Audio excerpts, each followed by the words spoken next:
Hello and welcome to the Middleweight Jobs Data, Challenges, and Best Practices webinar. As many of you know, Detroit Future Cities Center for Equity Engagement and Research produces relevant and accessible publication work focused on advancing economic equity and an improved quality of life for all Detroiters.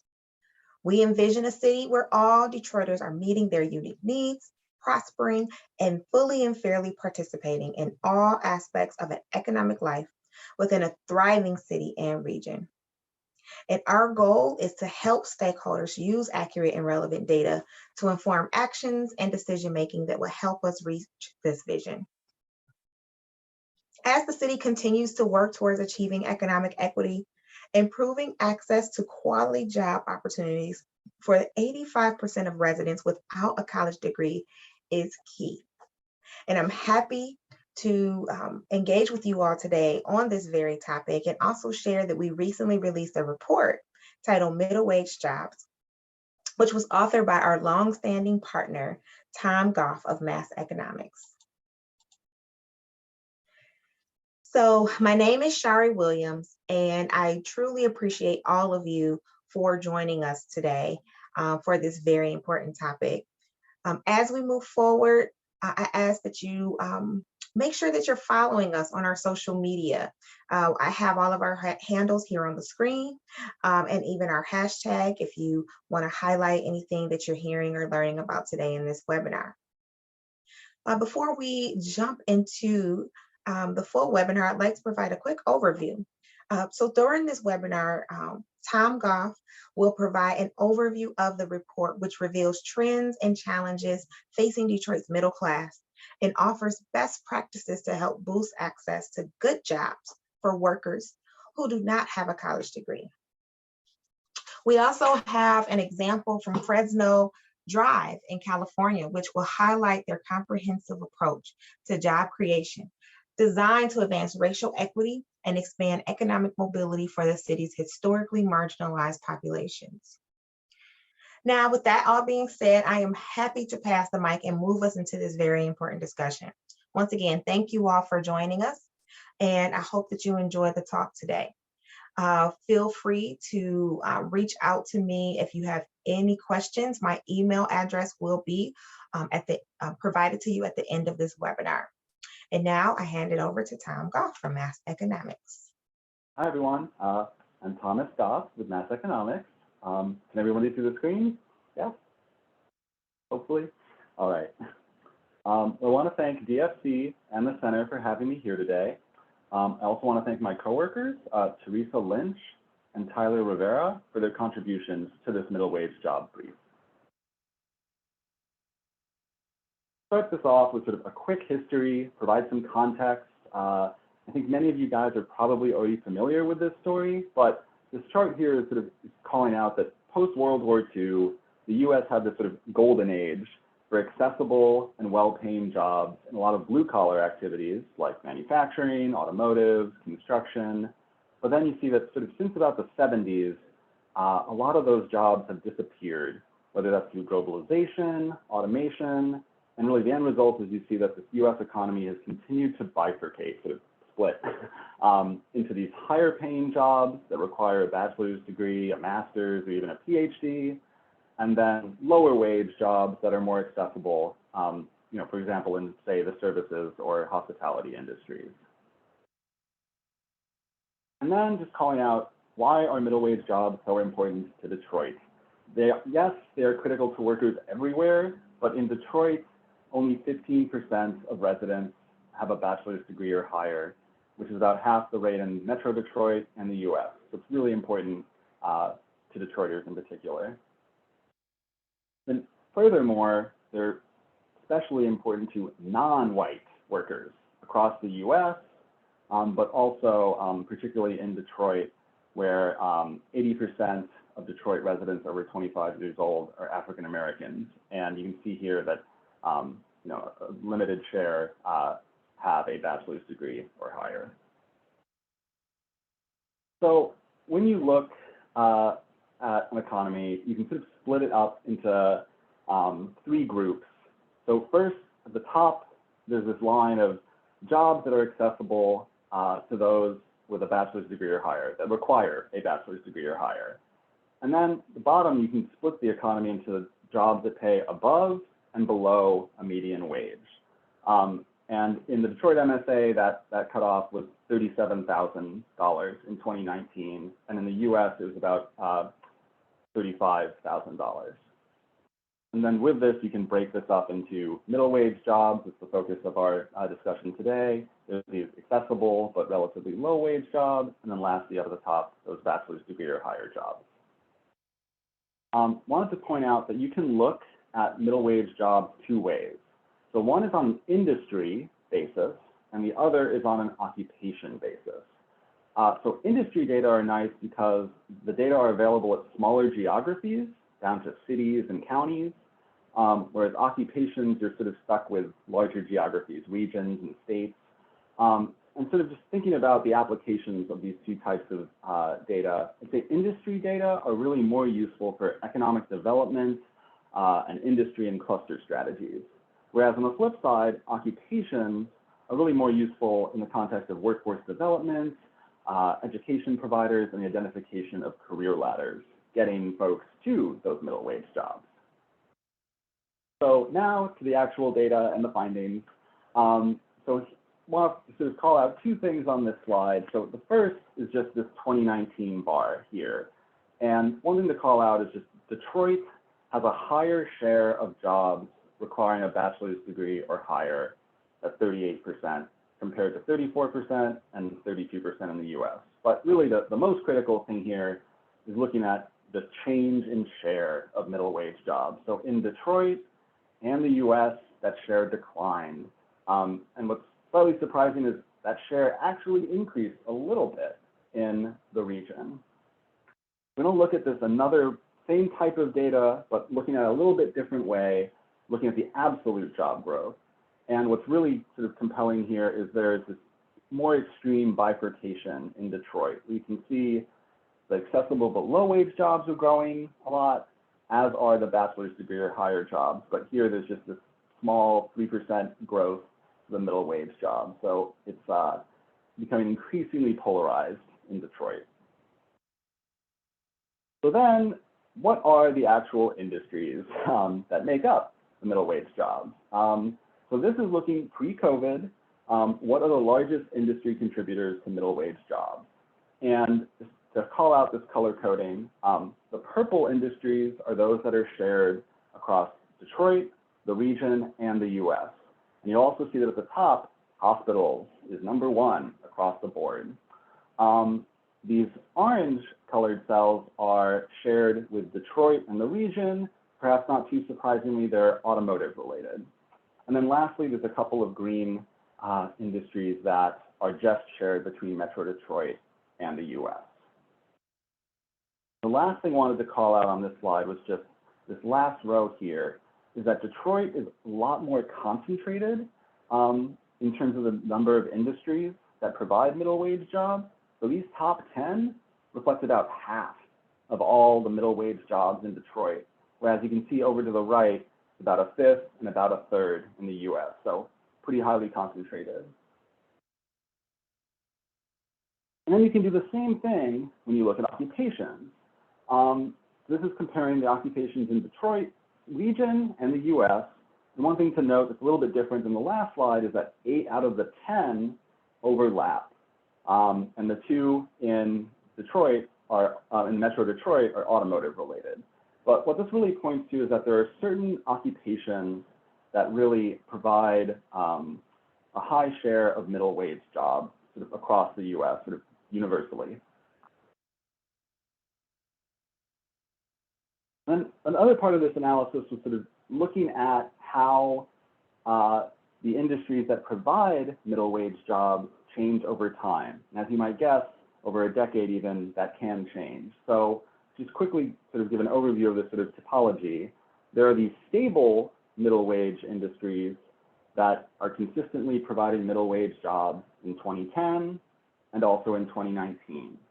But you also have new middle wage job industries that in 2010 were not providing sufficient wages to be middle wage jobs, but Now in 2019, more recently, they are. And then sort of the former middle wage jobs are those, the inverse, where they used to be providing middle wage jobs, but no longer are. So when you sort of apply this topology to the data, you can then see some clear patterns here. So one sort of very high level takeaway is that unlike the region and the US, all of the net middle wage jobs added in Detroit come from these new middle wage jobs. You can see that in green there. Whereas in the region and the US, these stable middle wage jobs also added some jobs in the net. And just to call out on the bottom there, a couple of the specific industries driving this. So the two largest industries in terms of new middle wage jobs were doctors' offices and then services to buildings, which includes exterminators, janitors, cleaning services, landscaping services. And then just wanted to show these two stable middle wage job industries. The activities related to credit intermediation, that's mostly driven by Rocket Mortgage in Detroit. And then, of course, motor vehicle manufacturing. However, these big added jobs, the issue there is that they got canceled out by a number of stable middle wage jobs that declined. So in the net, Detroit is still down a little bit in the stable.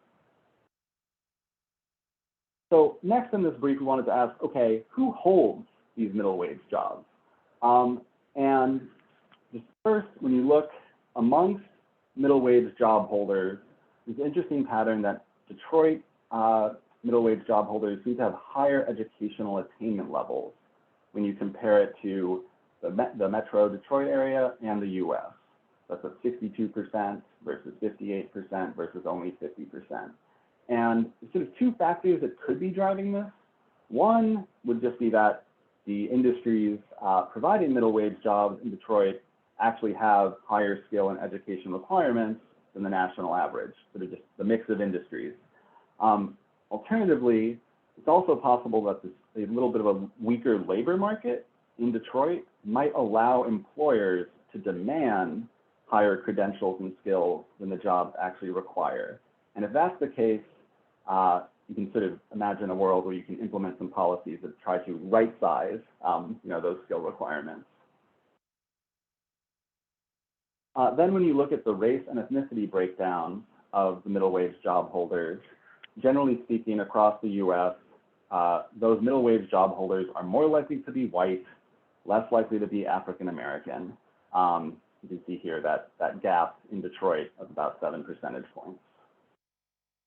And looking at this data another way is also just calling out that, right, African Americans and Hispanics are disproportionately concentrated in these accessible but low wage jobs. That's almost 2/5 of jobs for African Americans versus only 27% across all Detroit middle job holders. Then looking at gender, sadly, there's a pretty consistent story here that middle wage job holders are more likely to identify as male in the city, the region, and the US. And the one thing going for Detroit is that the disparity isn't as bad as in the region and in the US, right? Only -6% versus over 10% gap there. So next, we wanted an understanding of, okay, how did the pandemic impact middle wage jobs? And when you look at this, the top chart here is really just calling out that Detroit's economy has fared worse than the nation overall in terms of job losses, particularly between March and April. See that big cross going down. And through June 2021, Detroit is still lagging the US recovery. And at the bottom, one interesting finding that holds across both the region and the US is that the middle wage jobs were less severely impacted by the pandemic than the rest of the economy. And what's also encouraging to see is that Metro Detroit and the US middle wage jobs have almost completely recovered. They're back only 1% below their pre-recession pre-pandemic levels. I think last slide here is just to call out that in that brief, there's a couple of pages for each of these case studies, but we rounded out the brief with 4 case studies from across the US, and they're highlighting cities and regions' approaches to help grow and attract more middle wage jobs. And each of them have slightly different foci, different techniques. So in St. Louis, there's this new citywide economic development strategy with pretty detailed action items that are really focused on investments in inclusive industries that have high middle wage job shares. And then it also tries to connect those industries to specific districts and corridors, sort of tying it to land. And also as part of that plan, it's pretty specific with the roles and responsibilities of government departments, business service organizations, community groups to really guide implementation. And that's really sort of kicking off now. It's still just getting going. And then as part of this economic development strategy for the city of Atlanta, the city council created this middle wage job economic opportunity fund that actually provides city funds to companies that attract, expand, and retain middle wage jobs within city limits.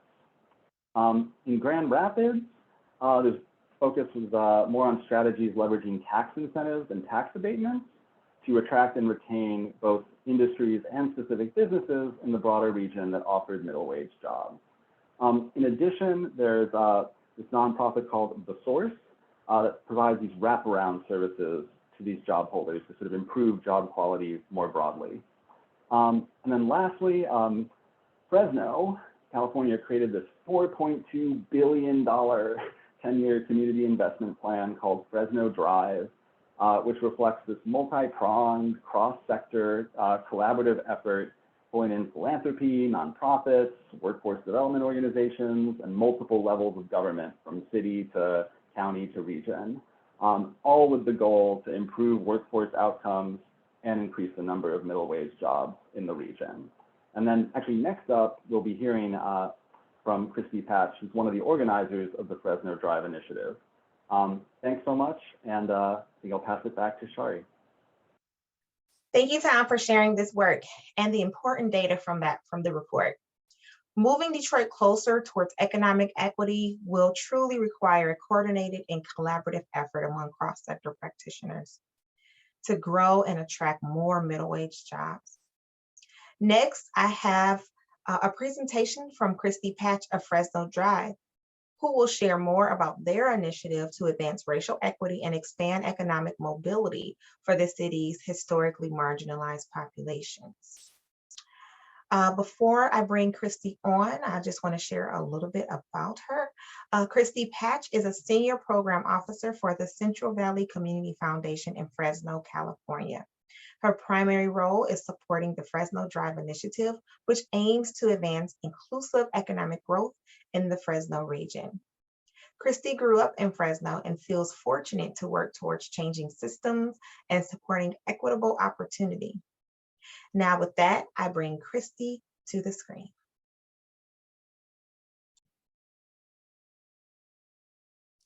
Hi, good afternoon. My name is Christy Patch, and I'm from the Central Valley Community Foundation located in Fresno, California. Thank you so much for having me here today for the webinar. A special thank you to Sherry for the invitation. And so I've been asked today to talk a little bit about the Fresno D.R.I.V.E initiative. So I'm going to go ahead and share my screen so that you guys can see a PowerPoint slide presentation that we've put together. And I'm excited to be here today. I think this is such an important topic that we're all collectively working on. And here in the Central Valley, working on inclusive economic growth is something that we've really embraced. In 2018, we came across some very sobering statistics about Fresno. We were ranking 55 out of 59 in terms of economic health. And for economic racial inclusion, we were dead last, 59th out of 59. When we saw this ranking, it was really a catalyst for our community, an eye-opener for sure. And so we got to work. We realized that we needed 75,000 jobs to address unemployment and underemployment. We saw that we had 2.5 times higher unemployment rates for Black residents in Fresno and 3 times higher poverty rates for our Black residents in Fresno as compared to our white families. So these were things that obviously, caught our attention, and we started off on a journey. So for the first really, big push happened in spring of 2019. We brought together an executive team, figured out, how are we going to move forward with this? And we realized it really needs to be centered in the community. So we brought together over 200 stakeholders to start this process. And over the course of the summer, we had gatherings with, just large groups of community members and stakeholders to try to figure out, what are we already doing in Fresno? What's already happening?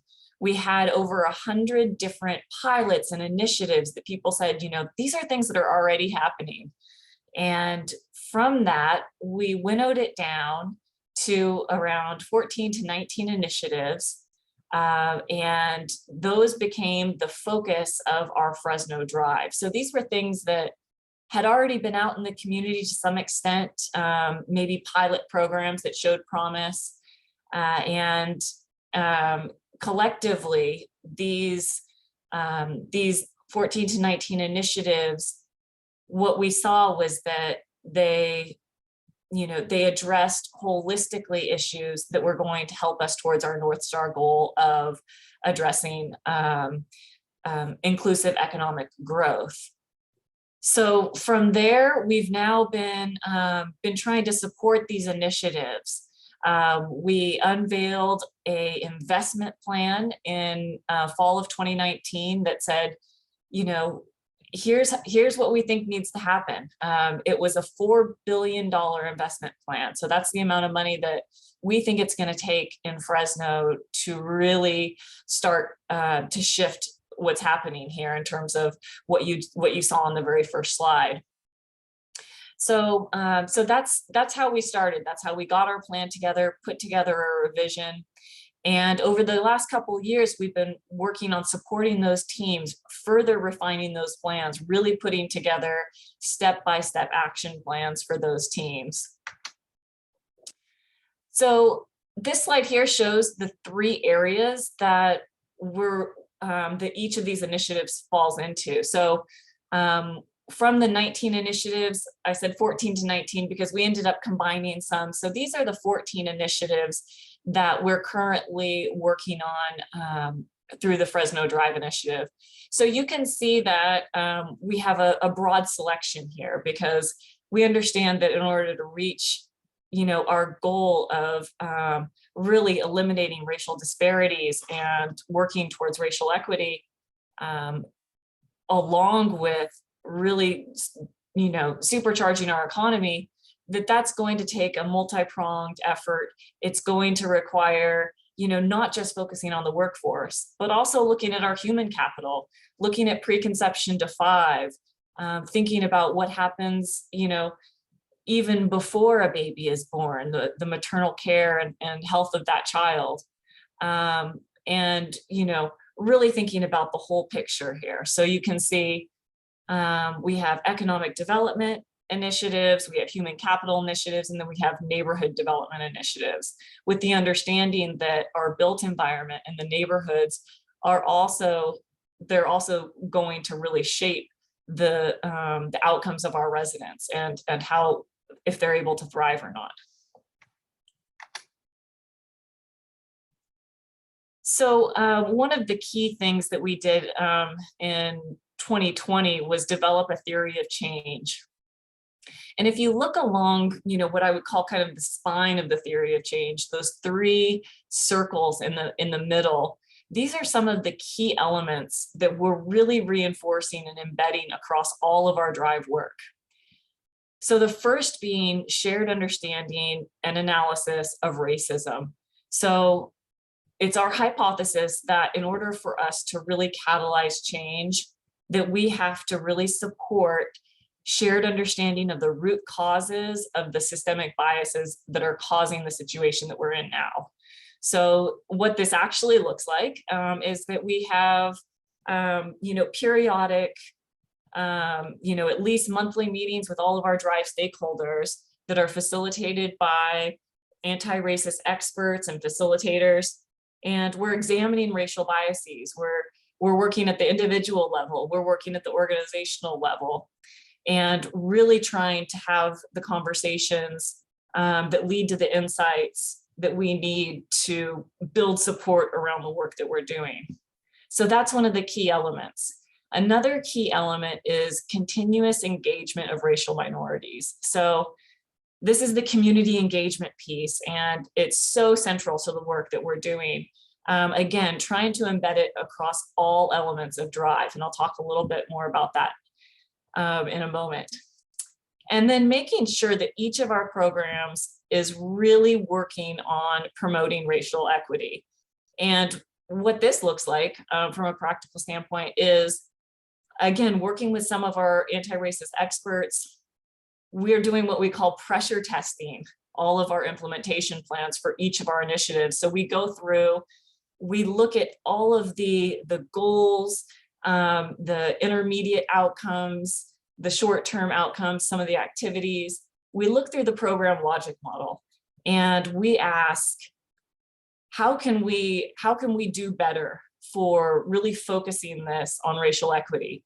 Perhaps that means making sure that recruitment for the program is targeted towards certain neighborhoods that have been disproportionately affected by racism or poverty. Maybe that means making sure that the individuals who are leading certain programs, making sure that they are trained on cultural competence, or actually, that they are from the communities that they're teaching and the folks that they're working with. So those are just some of the ways that we're trying to take this concept of making sure that racial equity is embedded in our programs and actually operationalizing it. And then, of course, you can see the gold star on the end of the screen, showing our ultimate goal of economic growth in Fresno that is based on transformed infrastructure and systems that enable historically excluded racial minority communities to prosper. So I'm taking a lot of time on this slide because this is really the secret sauce. This is something that we come back to time and time again when we're trying to strategize, when we're making decisions, when our teams are looking at their plans. And it's been so helpful to have this, basically serving as our common agenda to really, create the container that helps us to stay, as one, as a collective impact, and move forward together.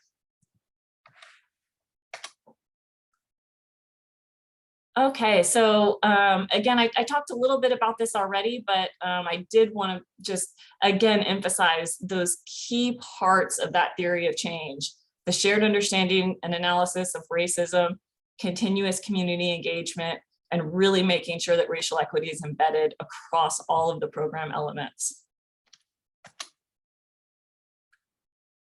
Now, on the community engagement piece, we adopted what we call the Transformative Community Engagement Framework. So I know there's a lot on the screen, but what we're trying to do with all of our programs is look at the spectrum of community engagement and move from, on this chart, which you see as a 0, all the way up to a 5. And so what we found when we first examined the programs was that a lot of them were really working on the 1-2 area. So either, informing residents of what's going on, or maybe just getting some input in the beginning. And where we're trying to go is a 5, where residents and community members who are affected by these issues are actually the leaders. They're the decision makers, as being the folks who are most affected by these issues have the biggest voice. So this has been a helpful spectrum for us to use and consistently come back to, see how we're doing. One of the things that we have recently done with this is take our governance structure for D.R.I.V.E. We call it our D.R.I.V.E Executive Committee. And we are reconfiguring our D.R.I.V.E Executive Committee so that the majority of voting members are residents and community members. And then the minority is, our institutional partners or CBO stakeholders. But we wanted the majority of the people in that room to be the individuals who are impacted by the work we're doing. Okay, and then a final very important element of the work that we're doing is our measurement and evaluation framework. So this is something that we've just started building out over the last 6 months, so we're still new to it, but we're diving in and have really made some great headway over the last 6 months. We're looking at macro scale indicators. These are things like poverty rates, home ownership, infant mortality rates, things that give us the context for what we're working on in Fresno, of course, or our unemployment rates, underemployment. And then we're also looking at, of course, the individual programs, how the 14 initiatives are performing in terms of the outcomes that they're hoping to achieve. And the final element of what we're trying to do is look at collectively, what is the synergistic effect that's greater than the sum of its parts? So that's been a little trickier part of the measurement evaluation, but very fun to do, is to figure out, collectively, how are we shifting? How are we making change? And so we're looking at things that you saw in our theory of change. So we're looking at the shared understanding analysis piece. We're looking at community engagement, and we're seeing how all of these things fit together and collectively move us forward. So that's a very quick summary of the Fresno D.R.I.V.E initiative. I'm happy to answer questions. I know this was just a very brief preview, but happy to answer questions if anything, if you have any specific questions that come up. My email address is on the screen here. And with that, I will let you guys continue on with your webinar. Have a wonderful afternoon, and thank you again for this opportunity. Thank you, Christy, and the entire Fresno D.R.I.V.E team for taking a little bit of time to share your work with us today. The important work happening in Fresno illustrates how important and authentic and intentional engagement is to driving racial equity and employment opportunity. Middle-wage jobs provides a stable base for workers without a college degree to provide for themselves and their families, allowing them to build towards their future. And while growth in middle-wage jobs has lagged in our labor market, it is currently divided into low-wage jobs and jobs that are requiring at least a bachelor's degree. Creating a Detroit that is more prosperous and equitable is going to take a coordinated and collaborative effort across sectors and community. The strategy to overcome this challenge must be intelligently and intentionally designed to provide more opportunities for Black Detroiters within job training, recruitment, placement, retention, and advancement efforts. Again, I just want to take some time to thank you all once again for tuning in with us and joining this important conversation. It is my hope that you are leaving from this webinar inspired with ideas to possibly move the needle on employment and economic equity. We'd love to hear how you yourself are working to create more opportunities to develop middle wage jobs here in Detroit. My name is Shari Williams once again. My email address is here on the screen. And if you have any questions after watching this webinar, please feel free to reach out to me. Thank you so much. Have a wonderful day.